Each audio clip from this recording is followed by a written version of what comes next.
ముందు అడ్డా సంఘం గురించి మాట్లాడినాయా?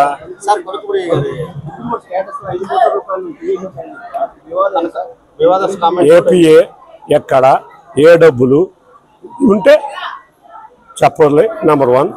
రెండోది, నా క్యారెక్టర్ మీ అందరికీ తెలుసు, నా సంగతి మీ అందరికీ తెలుసు, నా నియోజకవర్గ ప్రజలకు తెలుసు.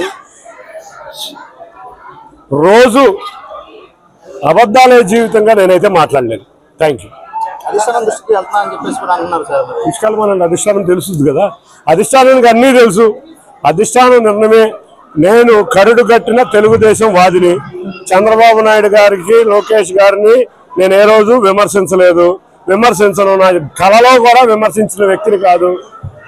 పార్టీలు మారి, రంగులు మారి, వైసీపీ యొక్క డ్రామా రాజకీయాలు నాకు చేతకావు. నేను ఉంటే తెలుగుదేశంలోనే ఉంటా, తెలుగుదేశంతోనే ఉంటా.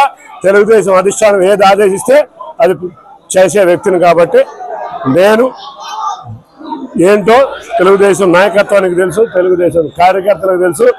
అప్పుడు ఏం జరిగిందో తిరువూరు నియోజకవర్గమే కాదు, విజయవాడ మొత్తానికి కూడా తెలుసు. కాబట్టి ఇవన్నీ నేను చెప్పాల్సిన అవసరం లేదు. ఏదైనా ఉంటే అధిష్టానం చూసుకున్నాను.